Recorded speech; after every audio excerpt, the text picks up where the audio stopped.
নমস্কার বন্ধুরা, আবার জানাই সবাইকে শুভ সকাল। কেমন আছো বন্ধুরা? আশা করি সবাই ভালো আছো। আবার চলে এলাম এত গরম রোদ গরমে একটা নতুন ভিডিও নিয়ে এলাম। এই দেখো এখানে নিয়েছি শসা। এই দেখো শসা। আর এই শসা যে হলুদ হলুদ আছে, এই শসাগুলো খুবই খেতে মিষ্টি হয়, দেশি শসা। এগুলো সব আমাদের চাষের। তো এই শসা দিয়ে আর মুসুরি ডাল দিয়ে একটা আমি রান্না করব নতুন। তো চলো প্রথমে আমি শসাগুলো কেটে নেবো ভালো করে।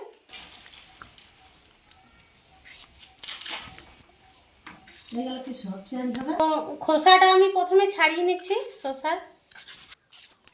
খোসা তো ছাড়াতেই হবে, ধরো খেতে গেলেও খোসা ছাড়াতে হয়।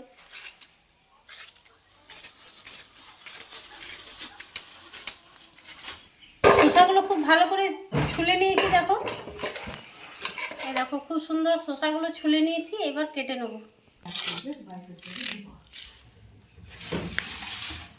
শসাগুলো দেখো খুব কচি, একদম শসাটা খুব কচি। শসা দিয়ে মুড়ি খেতেও খুব দারুণ লাগে। এরকমভাবে পিস পিস করে কেটে নিচ্ছি, এরকমভাবে কেটে নিচ্ছি। দেখো পিস পিস করে, যেমন ঝিঙে কাটা হয় ওই রকমই কাটছি। শসা আর আলু কেটে নিয়েছি। এই দেখো একটু পরিমাণে আলু দিয়েছি, আলু দিলে ভালো লাগবে। আর শসাটা দেখো কতটা হয়েছে, এতটা লাবণীয় লাগছে না দেখতে। শসাটা মনে হচ্ছে নিজেই খেয়ে নিই, খুবই কচি শসাটা। তো চলো এবার রান্না করে যাই। আদা রসুন ছুলে নিচ্ছি। এই দেখো আদার খোসা তো না ছাড়ালে ভালো লাগে না, না তরকারি তো ভেসে বেড়াবে। সেই জন্য আদার খোসা ভালো করে ছাড়িয়ে নিচ্ছি। এবার রসুনটা ছাড়াবো। আদা আমার খোসাটা ছাড়ানো হয়ে গেছে, এবার রসুন ছাড়াচ্ছি। এই দেখো রসুন, 1 কোয়া রসুন নিয়েছি। আর মানে কি বলবো, এগুলো অনেক পুরনো রেসিপি। যে রেসিপিটা আজকে আমি করছি সেটা অনেক পুরনো রেসিপি, ঠিক আছে। এটা আমার মানে দিদামারা করতো, তাদের কাছে দেখেছি, শিখেছি এবং জানি। অনেকে হয়তো জানো, অনেকে হয়তো বন্ধুরা জানো না। যে সকল বন্ধুরা জানো না, অতি অবশ্যই এরকমভাবে, এই যা গরম পড়েছে বুঝতে পারছো তো, এই যা গরম পড়েছে, এরকম গরমে যদি এরকমভাবে রান্না করে খাওয়া হয় না, তাহলে কিন্তু পেটটাও ঠান্ডা থাকবে, শরীরটাও ভালো থাকবে। তাই আজকে আমি ভাবলাম, রোদ গরম অনেক তো আছে, কয়েকদিন থেকেই ভাবছি যে এরকম রান্না করে খাবো। হঠাৎ করে দিদা মায়ের রান্নাটা আমার মনে পড়লো। বললাম চলো আজকে এরকমভাবে আজকে রান্নাটা করি, আর তোমাদের সাথে কিছুটা শেয়ারও করি। সেই জন্য হয়তো আমি রান্নাটা শুরু করছি। অনেকে হয়তো বন্ধুরা জানো, অনেকে হয়তো জানো না। যে সকল বন্ধুরা জানো না, অতি অবশ্যই আমার ভিডিওটা দেখবে, সেইভাবে রান্না করবে, খুবই ভালো লাগে।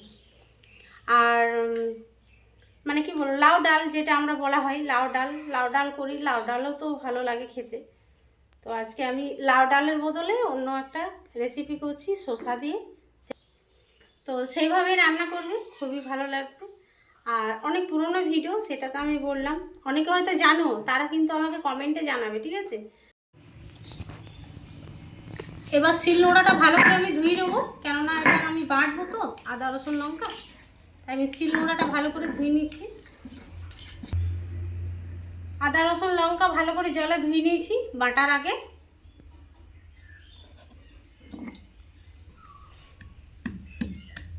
এবার আদা রসুনটা আমি একটু ভালো করে ছেঁচে নিচ্ছি।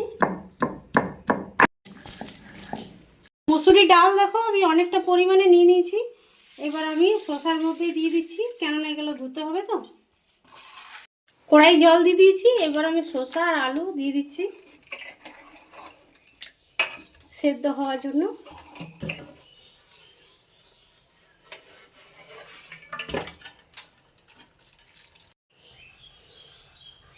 একটু পরিমাণে দিয়ে দিচ্ছি নুন, কম করেই দিলাম। একটু পরিমাণে দিয়ে দিচ্ছি হলুদ। একটু উপর থেকে দিয়ে দিচ্ছি একটু সরষা তেল। সরষা তেল দেওয়ার কারণটা হচ্ছে টেস্টটা খুব ভালো হবে, সেই জন্য দিয়ে দিলাম সরষা তেল। আর যে ভেপে উঠবে সে ফেনাটা বেরোবে না, সেই জন্য সরষা তেল দিয়ে দিলাম। তোমরা চাইলে দিতেও পারো, না দিতেও পারে। চলো এবার ঢাকা দিয়ে সেদ্ধ করে নেব 10 মিনিট। এই দেখো বন্ধুরা, শসা আলু আর ডাল দেখো কি সুন্দর সেদ্ধ হয়েছে। আর ডালগুলো কি সুন্দর দানা দানা আছে, বুঝতে পারছো। এই দেখো ডালগুলো দানা দানা আছে। এইরকম অবস্থায় নামাবো, তাহলে খেতে খুব ভালো লাগবে। চলো এবার এটা নামিয়ে নিই। এবার একটা আমি পাত্রে ঢেলে নিচ্ছি ডালটা। কড়াই গরম হয়ে গেছে, এবার আমি দিয়ে দিচ্ছি সরষের তেল। তেল গরম হয়ে গেছে, এবার আমি দিয়ে দিচ্ছি দুটো তেজপাতা, দুটো দিয়ে দিচ্ছি লং, আর দিয়ে দিচ্ছি পেঁয়াজ।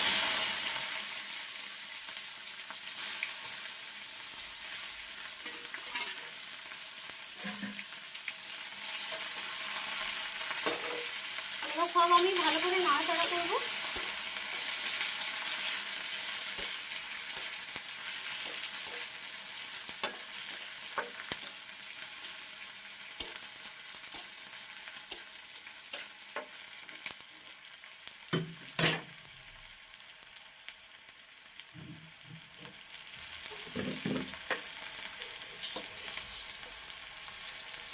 চালু আছে তো? একটু পরিমাণে দিয়ে দিচ্ছি চিনি।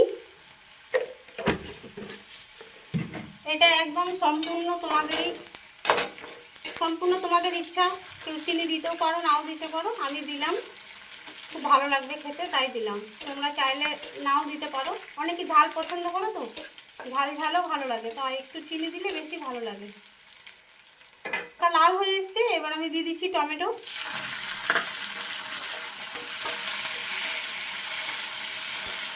টমেটো দেওয়ার পর ভালো করে একটু নাড়াচাড়া করে দিচ্ছি।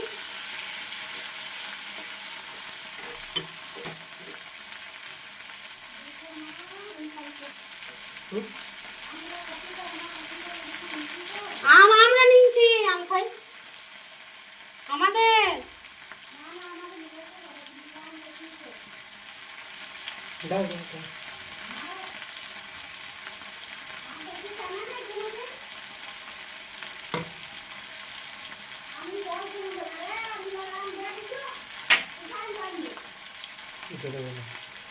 এইখানে আছে উপরে জিরে গুঁড়ো, ধনে গুঁড়ো, আর নিচেরটা আছে আদা রসুনের পেস্ট।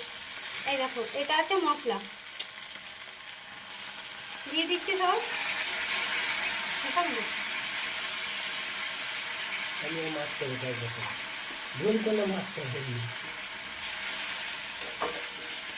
এবার ভালো করে নাড়াচাড়া করে লাল করে নেব মশলাটা।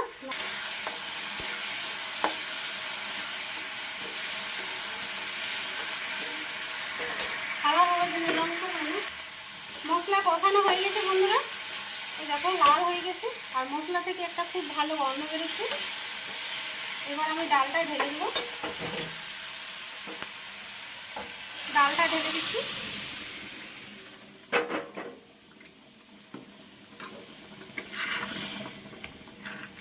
ভালো করে নাড়াচাড়া করে নেব। কেমন লাগছে বন্ধুরা একটু বলো। এটা তুমি রুটির সাথে, ভাতের সাথে, লুচির সাথে, পরোটার সাথে, মুড়ি দিয়েও খেতে পারো, সব কিছু করে খাওয়া যাবে, এমনভাবে সবজিটা রান্না করা হয়েছে। তো আজকের ভিডিও বন্ধুরা কে কোথা থেকে দেখছো অতি অবশ্যই কমেন্টে জানাতে ভুলো না। আর যে সকল বন্ধুরা এখনও এরকম রান্না করোনি এবং জানো না, তারা একটু আমার ভিডিও দেখে একটু এরকমভাবে রান্না করে খেয়ে বলবে কেমন হয়েছে। রেসিপিটা যে বন্ধুরা প্রথমবার দেখছো সেই বন্ধুদেরকে বলছি এরকমভাবে রান্না করে অতি অবশ্যই খেয়ে বলো যে কেমন হয়েছে। যে সকল বন্ধুরা এখনও এই রেসিপিটা খাওনি, করে দেখোনি, সে সকল বন্ধুদেরকে বলছি একটু রেসিপিটা করে খেয়ে দেখো, কমেন্টে জানাবে, আর লাইক সাবস্ক্রাইব করতে ভুলো না।